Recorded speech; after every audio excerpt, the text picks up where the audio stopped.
So thank you everybody for joining us today. I'll get right to it. So this is specifying outdoor heating solutions and the heat transfer fundamentals and the future of outdoor heating. And everyone attending will receive one HSW learning unit. My name is Blake Petty. I'm with Bromic Heating. So in today's course, we'll be explaining the different types of heaters on the market and where is the best place to use them, not only in terms of venue, but also in terms of space, parameter, environmental conditions. We'll identify legislation, code requirements for different power options, and then we will compare the differences between heaters based on heating elements, output efficiencies, and we'll illustrate an appropriate heating layout to give them maximum heat coverage in a real-world application. So the way we'll organize this information is what's the purpose for heating an outdoor space, and then we'll get into how does outdoor heating work. So if you don't have any walls, windows, insulation to keep that heat in, so we'll get into some of the scientific principles behind outdoor heating. And then number three, as modern heaters have evolved, the technology has improved. It's now possible to heat much larger spaces with less energy. So good for the planet, good for the pocketbook. And then we'll identify an outdoor space. So with urban areas becoming more and more closed in as we infill and we cover these outdoor spaces, they're starting to look a lot more like indoor spaces. And then how customer expectations and site conditions affect the way that space is heated. And then we'll go over design and effective heating solution, selecting the best heaters for the space. And then finally, we'll go over some real world case studies to bring it all together. So why heat the outdoors? Well, number one, most important, profit. Hospitality industry, they've known for years that if you make people comfortable, they will stay longer, they'll order more food, more drinks, and obviously that leads to more profit for those venues. Some other interesting specifics, with federal health codes requiring a specific number of restrooms according to a venue size. Typically, those same type of legislation, those rules, they don't apply to outdoor patios, outdoor dining. So it's less construction costs. And obviously, no insulation, no HVAC system. Those outdoor spaces are much cheaper to build and to maintain. And sometimes they're not, those outdoor spaces aren't under the rental agreement, the tenancy. So it's, can kind of consider free space for them. And then also too, there's a lot of times in different areas that they allow pets on patios. So being able to bring your dog, that opens up to a larger customer pool to be able to bring your dog out to dinner, drinks, and things like that. You can have one of those outdoor patios. So those are some different reasons that can lead to some more profit, increasing that customer pool, keeping them around longer by heating the outdoor space and extending that season. So here's kind of an example of some of the getting into little differences with the profits. Um, Typically, an outdoor space, you got 10 tables, about 4 people per table. By adding heat to that patio, you're able to extend the season by like 3 or 4 months. So if you do an extra 9 turns per week at $35 per person, that's an estimated increased annual revenue of $150,000. Now, assuming a 30% profit margin, that's $45,000 in profit to that venue, to that owner, just by being able to extend the season by adding those patio heaters.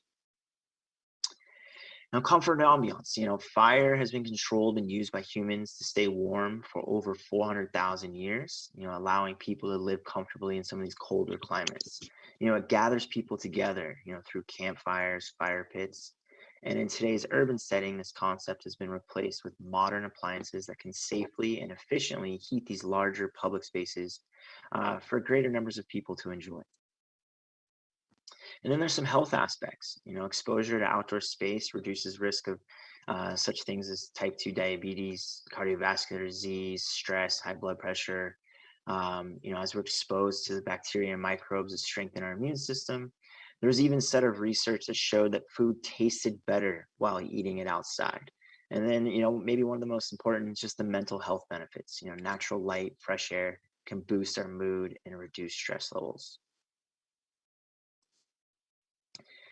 And then the the term social distancing, this last 18, 20, almost 24 months now, uh, you know, more than a full year now of pandemic living, customer demand for safe dining environments has taken full root in the American psyche. As restaurants evolve to these changing demands, as industry experts from Food and Wine magazine to worldwide management consultant McKinsey and Company, they're advising restaurant owners to embrace the outdoor dining as a key part of the new normal. So many proactive restaurateurs have already been investing in making rooftop terraces, decks, patios into true all-weather dining spaces by erecting these permanent outdoor structures. But the good news for them is that these investments often pay for themselves in a very short time. So several cities have already been providing support to the restaurants, setting up outdoor dining during the pandemic so they could stay in operation. And this support has sometimes involved, closing off streets to traffic to allow socially distanced seating areas. And due to the success of the experiment, multiple cities are considering making outdoor dining permanent. New York and Los Angeles among the first to approve plans to make this more permanent, to allow taking over the sidewalks, the parking lots, streets, to be able to have these restaurants be able to expand into those public spaces. And that just is increasing square footage for these outdoor spaces where heat is become a necessity.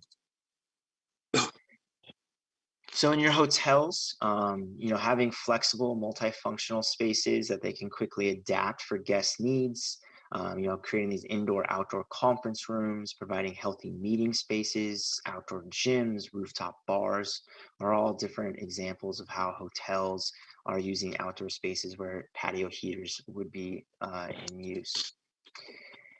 And then the demand for, as the growing trend with, as land and space for patios becoming more and more scarce, people have seen the benefit of utilizing those rooftop spaces, both commercially and residential, turning them into those premium gathering spaces, all over the country.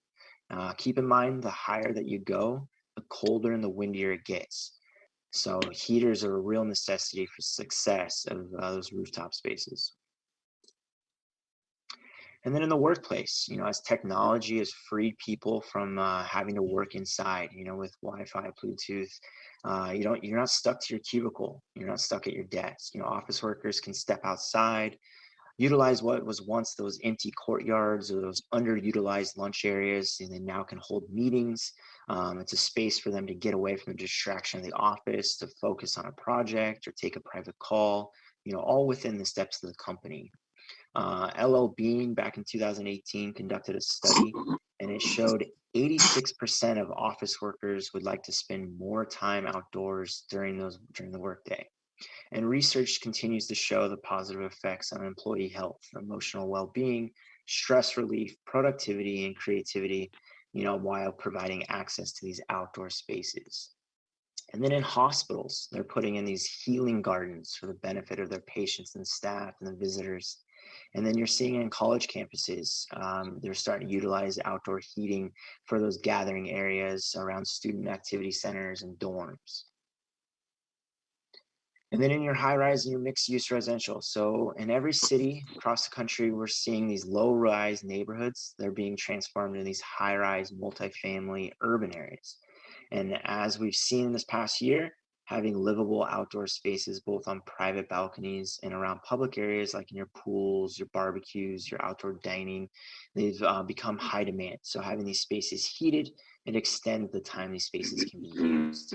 And then in some of your entertainment venues, so sporting venues, both in college and professional, you're in the stadiums, you're seeing them installing patio heaters in their box areas, box seating areas, their food venues. And then in casinos, with smoking regulations continuing to get more strict, casinos are creating these outdoor gaming facilities so that their patrons can smoke if they choose, and they can continue to play gaming and gambling. Obviously, more revenue for those casinos, keeping them there longer, playing those games, allowing them to smoke outside while still abiding by those local regulations. And then in country clubs, things like your restaurants and their club dining patios, but then in your indoor outdoor golf facilities like your top golfs and those driving bays, you're seeing the use of patio heaters in those venues. And then curbside pickups, your drive-through services, your pop-up stores, outdoor shopping, entertainment, these things have definitely become more and more prevalent with the pandemic, and this is going to continue to be a trend, and you're going to see more and more outdoor heaters for these types of applications as well. And then in senior living, obviously as seniors becoming a growing population, you're going to see more and more of the expansion of senior living facilities. And if the pandemic has shown anything with our seniors, is being able to provide a safe, healthy outdoor gathering space for their families to come visit, for the residents to be able to go outside and enjoy this space. And having these spaces properly heated is truly necessary for the success of those. So we'll get into a little bit of the science with the heat transfer fundamentals. So common question, right? How does heating the outdoors work? You don't have no walls, you don't have any ceilings, no doors, no windows, no insulation, nothing to keep that heat in. So there's three types of heat. You have conduction, convection, and radiant heat. Conduction, this is most commonly used for cooking, and it's really not applicable for heating an interior or an exterior space. So we'll get into the two different types of heating for heating a space.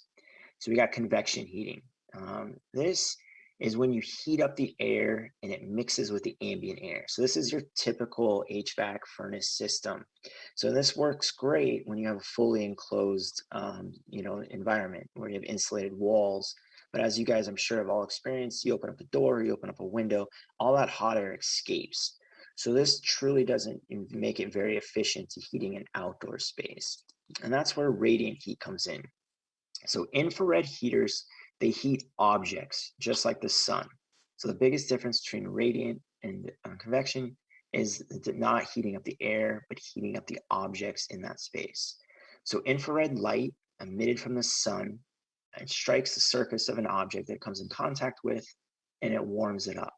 So similarly, an infrared heater works in that same principle by heating that object. So infrared, it's a type of electromagnetic radiation at the end of the visible light range on the electromagnetic spectrum. So infrared radiation is discharged from an infrared heater, which then travels through the air and it strikes an object that it comes in contact with, making its molecules vibrate, thereby generating heat.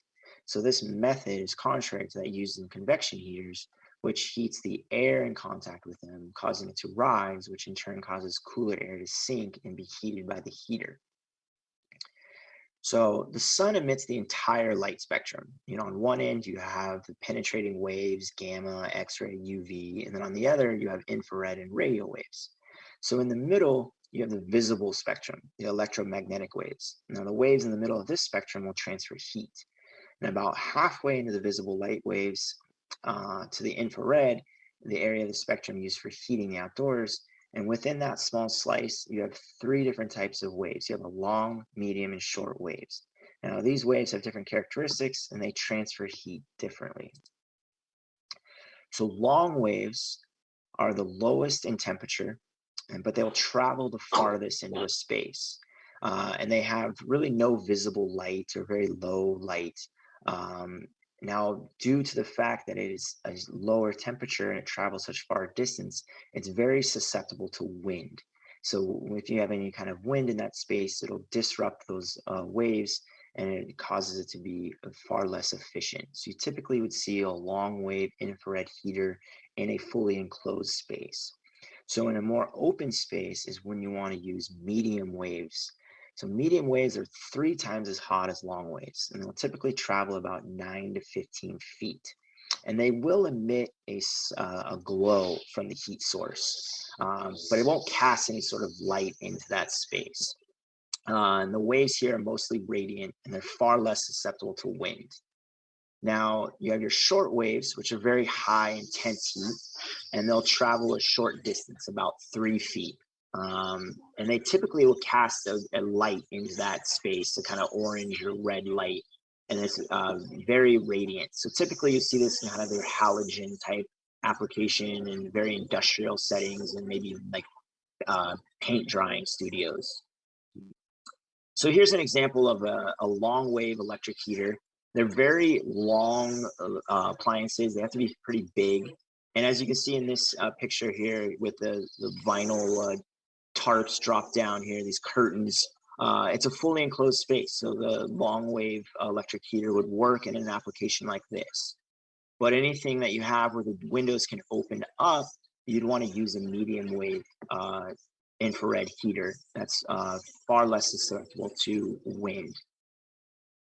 Now here is an example of a shortwave radiant heater. So as you can see here, it's casting that light into this space.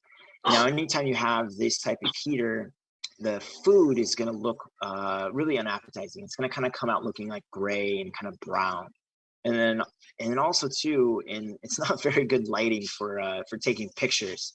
And so in the social media world that we live in, you know, these restaurateurs, these hotels, you know, they want guests to be able to take pictures, post them on social media, and this is pretty harsh lighting.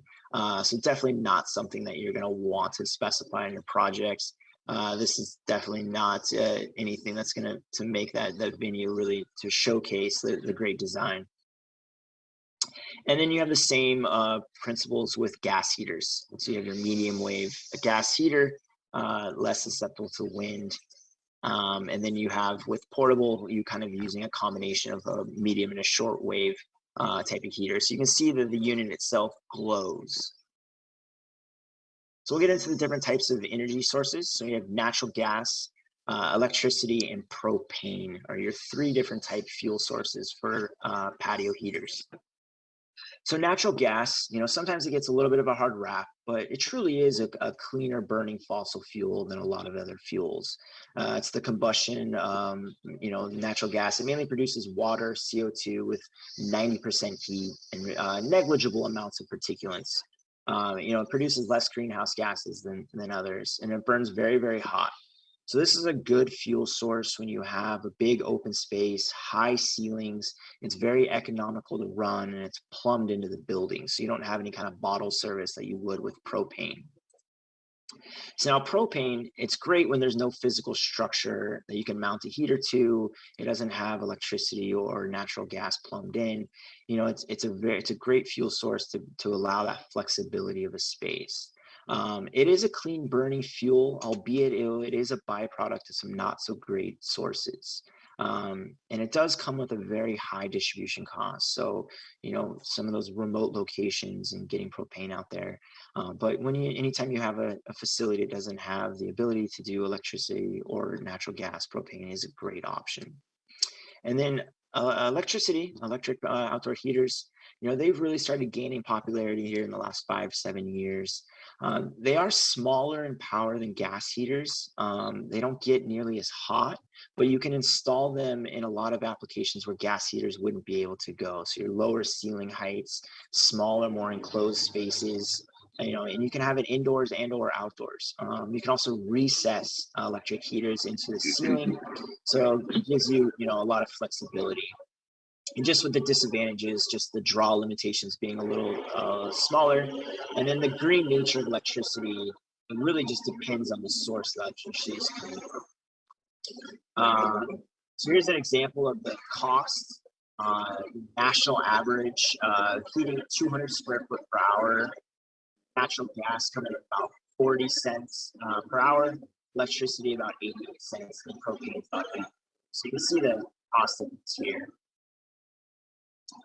So gas heaters, they're great for big open spaces. You know, you can ceiling mount them, wall mount them. You know, they do need to be installed by a certified plumber. And it does require ventilation. So you can't be in a fully enclosed space. So if you ever have an outdoor space that can, you know, have bifolding doors that, you know, can kind of close it up, you want to go electric. Gas heaters really truly need to be where it's at least 30% open to the outdoors to allow proper ventilation. And so portable heaters, they're great. They're portable, right? So you can move them around some different flex spaces. You bring them out seasonally as needed. They will take up a little bit of floor space, and ventilation is required as it's burning off the propane gas. But great option for those venues that don't have the ability to do something wall or ceiling mounted. And then your electric heaters, they don't require as high of ceiling heights, so your lower clearances. Again, you can ceiling mount, you can wall mount, you can recess them. And then keep in mind, though, if you do recess them, that you'll have to check with the manufacturer on what that cavity needs to look like. There needs to be some airflow up there to allow the heaters to properly inflate, so that they don't. So we'll get into a little heating efficiency here. So we'll get into direct, indirect, non-directional, and directional. So now that we have some of the basic understanding that scientific principle of radiant heat and what to look for, there's different ways that different types of heaters can really affect the space. So direct heat, you can visually see the source of the light. It's a mixture of that short and medium wave technology producing.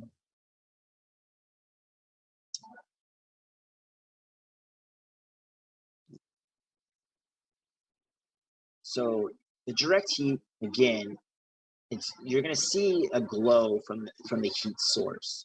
Now your indirect heat, it's a mixture of that medium to long wave technology. So it produces high radiant heat, but it's going to be far more susceptible to wind and other external environments, which I'll show you here. So your traditional kind of mushroom or umbrella heater, it's very, very hot around the source of the heat, but once it gets beyond that kind of umbrella or that mushroom, it's the wind is able to take that away. So having it be non-directional, it heats 360 degrees around that heater, which then in turn becomes far less efficient.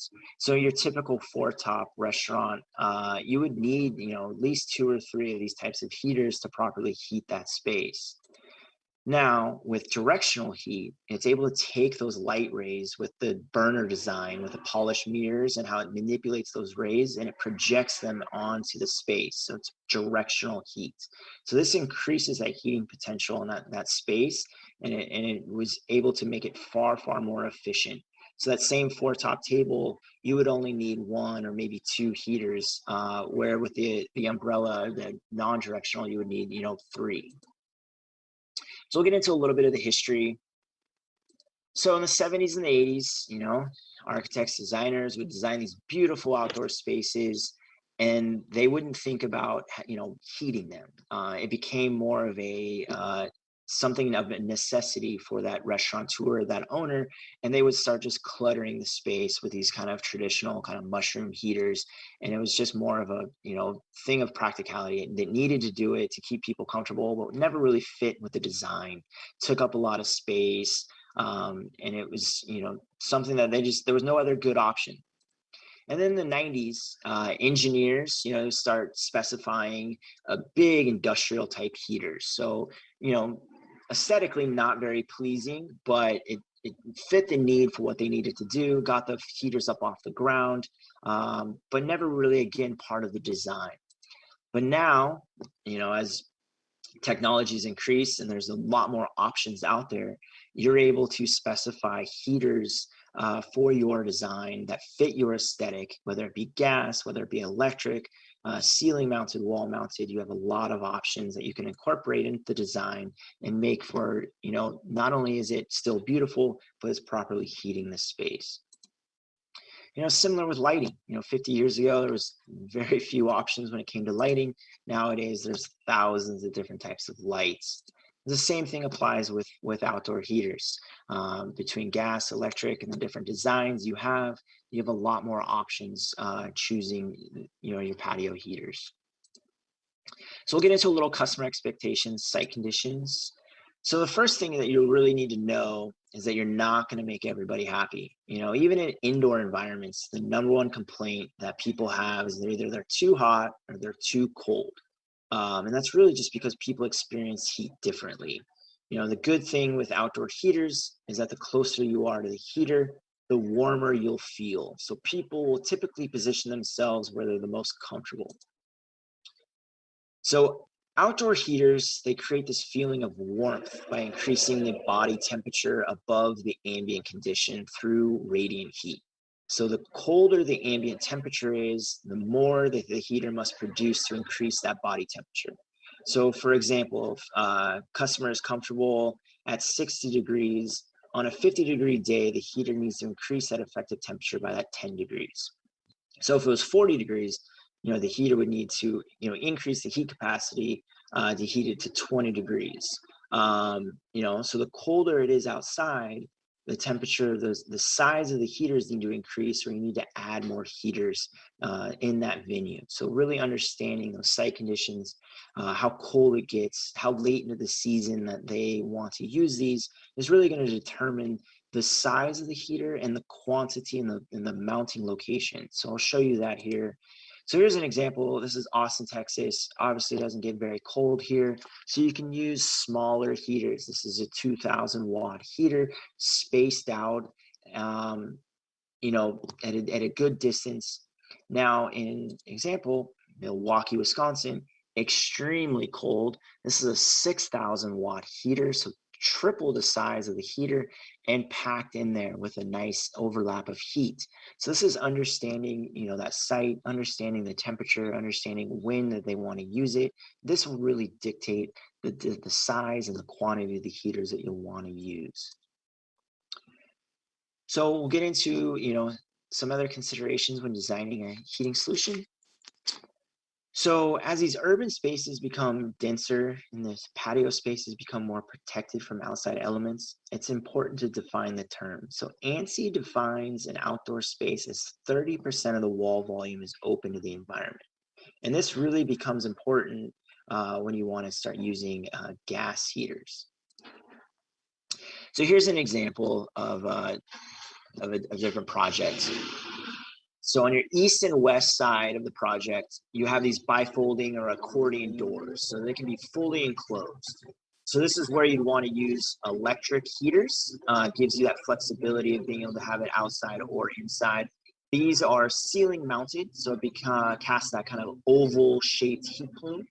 Now on the south facing side of the plan here, this is open. So this is gas heaters were specified here on this project, and they're wall mounted. So it creates this kind of cone shaped heat plume here. Kind of shows you just the different characteristics of how the heat is cast in the space, depending on where you mount the heaters.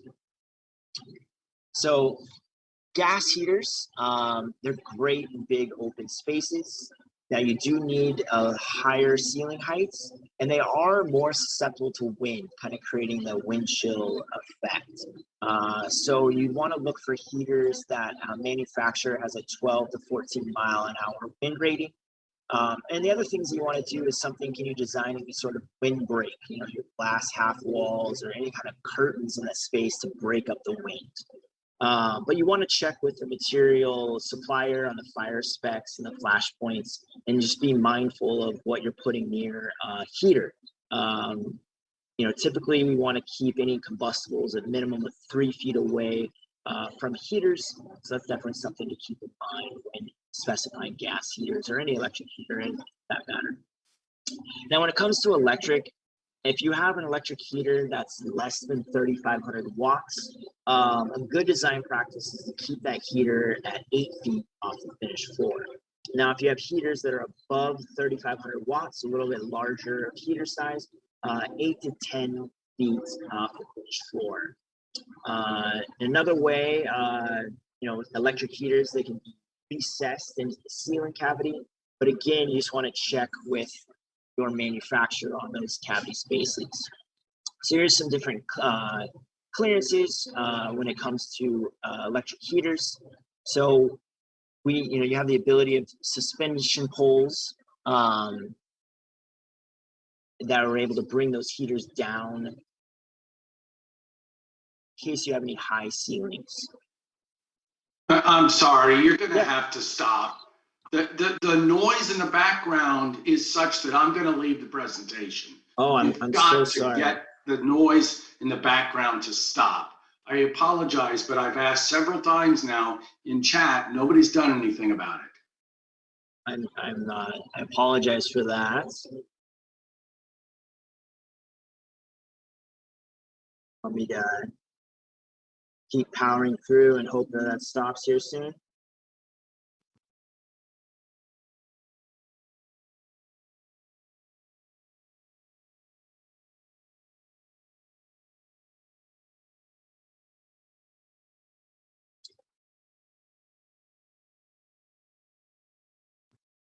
Hopefully that finishes up here real quick. I'll keep trying to go through here, and if there's anything I can do on my end, I absolutely will. So with gas heaters, 10'4" is going to be your minimum ceiling height. So a lot of people always ask, should I go gas or should I go electric? And really, on the first question is going to be, what's the ceiling height? Is it high enough to be able to support a gas heater? And I'll show you specifically here. With gas heaters, they need to be a minimum of 8 feet off the finished floor. And the heater itself is typically about 14 inches. They need another 14 inches above that for proper ventilation. So that gets you that 10'4" mark. So that's going to be the first requirement whenever you're considering gas or electric is the ceiling height high enough to support that gas heater. With gas heaters, you can wall mount them, you can ceiling mount them, and you can also mount them back to back, which is nice because it just creates a lot less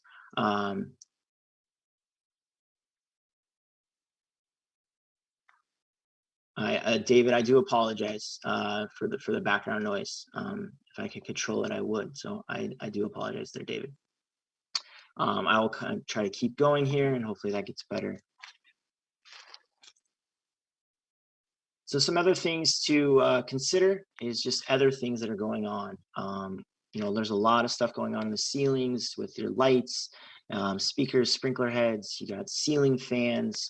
And then you have other things with, fabrics and curtains and vinyl screens and things along those lines. And so any of those types of things, you want to keep the heaters at least 3 feet away from those heaters to prevent anything from potentially melting or any kind of damage to those.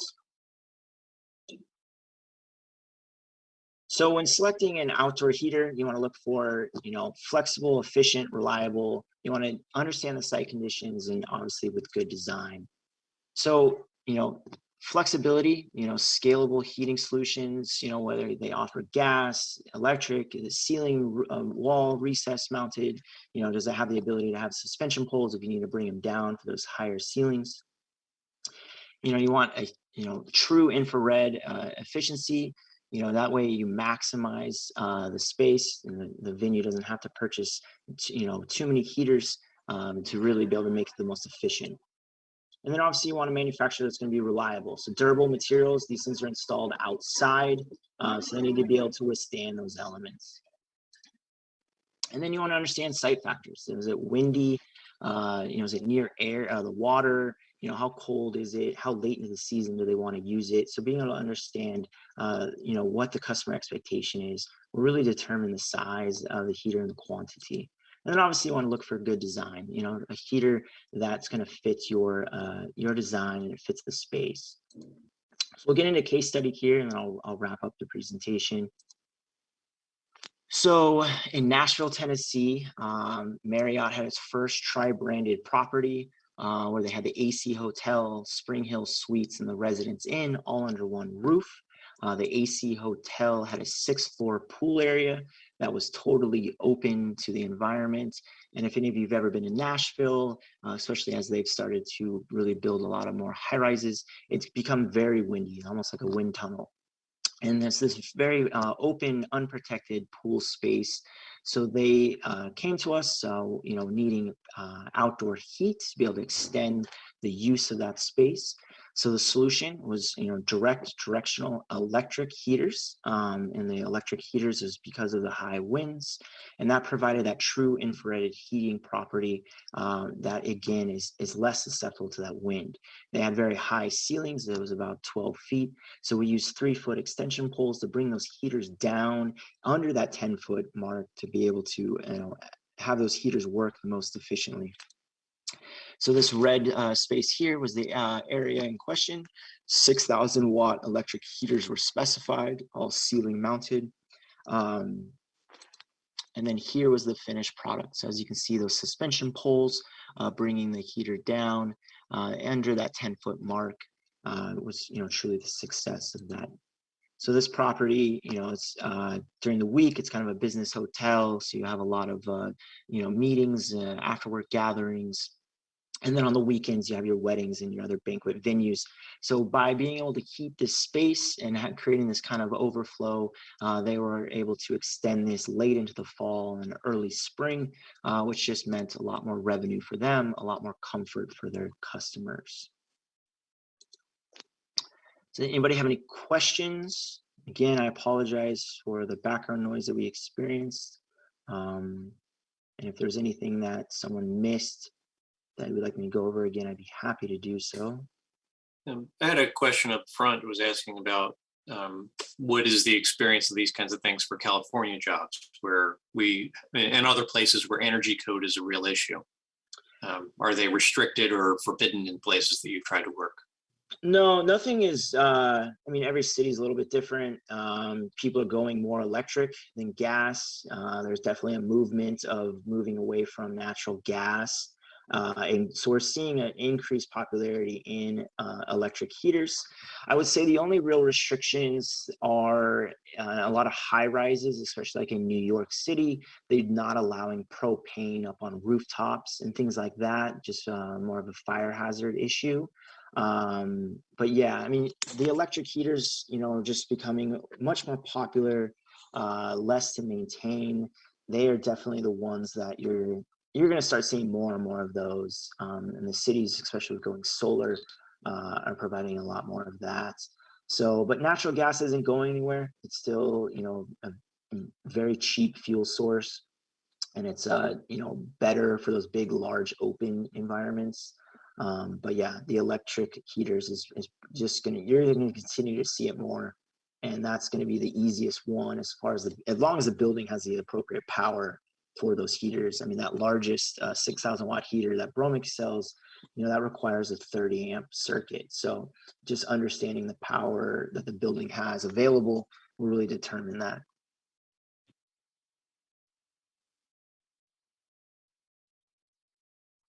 But we haven't seen anything necessarily being outlawed as of yet, other than the propane on the rooftops. Any other questions? Any specific projects that anyone's working on where needing patio heaters? You guys seeing an increased kind of demand in outdoor spaces? Definitely, I'm drawing a lot of outdoor spaces. Good, good. We have a practice in placemaking now where it's our job to tell a lot of that story of what does the outside space look like and how is it used. Absolutely. Yeah. Usually I haven't gotten to the specifics of needing to explain this is how it's going to be kept warm. Yeah. But and that's that kind of afterthought, and that's when you end up with a venue that pumps in those old school kind of umbrella mushroom type heaters, right? So yeah, having that conversation up front and having them provide enough power, whether it's just wiring it or providing the gas and giving them the ability to add those down the road, really help for the success of those spaces. So definitely things that I'd start having that conversation with them, is understanding as the seasons change, what is their expectation? Do they want to use this in that late fall, early spring, or even into the winter, or is it just merely a summertime patio space? So having that customer, and you guys ask the question, and what's their expectation of use for the space. So if no other questions, so this concludes the AIA portion. And if anybody has another 5 or so minutes that they're willing to stick around, I'd love to show them some of the Bromic products, if that's okay. But this does conclude the AIA portion of the presentation, and I will make sure I follow up to get everyone's AIA numbers to get you guys registered and get your credits. But if it's okay with everybody, I will just jump right into a little bit more about Bromic and just introduce you to some of our outdoor heaters. So Bromic, we've been around for 40 years. We have 3 different divisions in our company: plumbing and gas, refrigeration, and our heating division. We are a global company with our headquarters being in Sydney, Australia, offices in the US and in Europe. And this is our little info statement. So we'll get into our products here. So we have our Platinum series, which is the ceramic glass face that comes in both gas and electric. We have our Tungsten series, which is that open mesh, more kind of industrial look, and again, gas and electric. We have our portable tungsten, which is propane, also has a natural gas conversion kit. So if you ever had a venue that wanted, maybe didn't necessarily have any walls or ceilings to attach anything to, but had natural gas, we could outfit it with this. And then we have our newest Clips electric heater, both in portable and in our pendant. It also has an LED light built into it. So it's a heater and a light. So we'll get into just a little bit here. So that Platinum electric, you can see with the ceramic glass face and a quartz element heating there. It's a very sleek heater. It's a beautiful heater. You can ceiling mount it, you can wall mount it. You know, our largest 3,400 watts, and it's going to cover about 100 square foot of space. And you also can recess the heater directly into the ceiling, making a very clean look, almost hiding those heaters away. So these are, again, electric, so you can use them inside, outside. And with our Platinum series, we also have a marine grade, which is using the 316 grade stainless steel. So if you ever have a coastal application where it really needs to withstand that salt water, our marine grade Platinum is a great option. And it's been fully certified for cruise ships and yachts. So I don't typically get to handle too many of these types of projects. I wish I could be able to spend more time on yachts, but unfortunately, I'm stuck on the ground. So, and then we have our same with our gas. So Platinum gas has that ceramic glass face. If you had a venue that really wanted to use gas, but it's a little windier, I would definitely suggest our Platinum gas heater, as it's going to have that higher wind rating, about 14 miles an hour, due to the fact it has that glass face there. It prevents a lot of wind. It acts as like a windbreak. You can ceiling mount and wall mount, and then again, you can have these be back to back. So that way you only have one suspension pole coming down from the ceiling. You know, it's a little bit less on the visual as far as having just kind of less appliances hanging down from the ceiling, and you're able to heat both sides. And our largest 500 series, which has those 5 ceramic tiles, you know, it's going to heat a little over 200 square feet of space. It's a lot of different mounting applications. You know, when they're off, they just kind of have this black glass face, almost maybe looks like a TV. And then when they're on, they're just going to have like a glow, but they won't cast any of that kind of light. And then we'll get into our tungsten series. So again, just that open mesh with that same quartz element technology. And with the tungsten electric, you can recess those as well. And the tungsten, we have 4 sizes from our 2,000 all the way up to our 6,000 watt. With the 6,000 watt, you know, covering 140 square feet. And the tungsten, again, you can recess those. And then the gas has that same look, which is great because if you ever have a venue that has kind of an inside to outside and you want to transition from the in to the out, you can use the same style heater and you can go from electric to gas and it keeps the same aesthetic. And we have 2 different sizes again with that. And again, you can mount those back to back, ceiling or wall mount them. And anytime you want to do a gas heater, you want to, you know, have this heat deflector that's here at the top. You know, that's going to reduce the clearance that you need from the ceiling, and it also just helps keep that heat focused directionally where you want it to be intended. And then we have our portable tungsten, which we've won numerous design awards about on. Beautiful looking heater, and again, just the heat source is just going to glow, but it won't cast any light into the space. And this is that directional heat, so with using those infrared, and so, you know, far less susceptible to the wind. You're not going to have the heat loss like you would with a traditional kind of mushroom or umbrella style heater. And now our Clips portable, so it's an electric portable. It does need to be powered on a 220, 240 volt wired. So I don't know how portable it really is, more of a freestanding type of heater. It is absolutely beautiful. And it has this LED light, fully dimmable LED light, you know, so using those spaces here.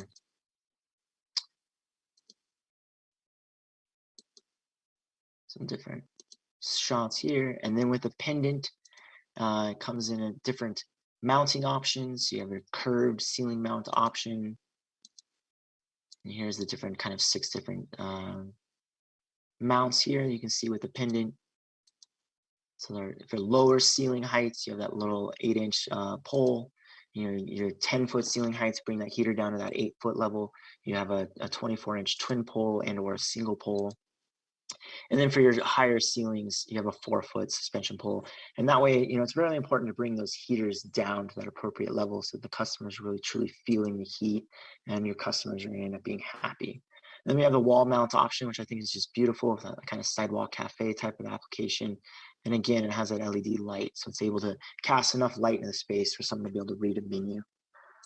And then Bromic, we also have wireless remotes to be able to control our heaters. So we have on-off, a dimmer.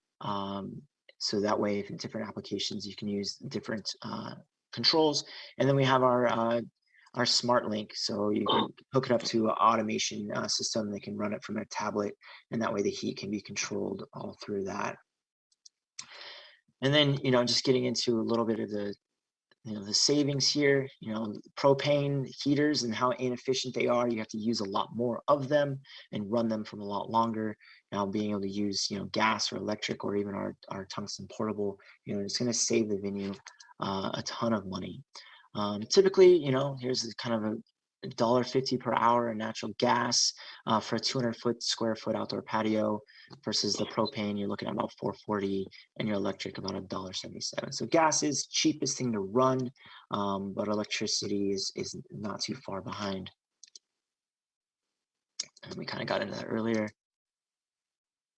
And then we also do offer a free design service. So if you do have any projects, you're looking for outdoor heat, and you want to send me over those plans, I'd be happy to mock up a heat layout with you, for you, to help determine, gas or electric, the different size, mounting location, keeping in mind what else is in the space between lights and fans and vinyl screens and curtains and things like that. So we do have that service here for you. So again, thank you guys for your time. Apologize for the background noise that we had earlier. Does anybody have any questions? Anything specifically on Bromic or the products or any other projects?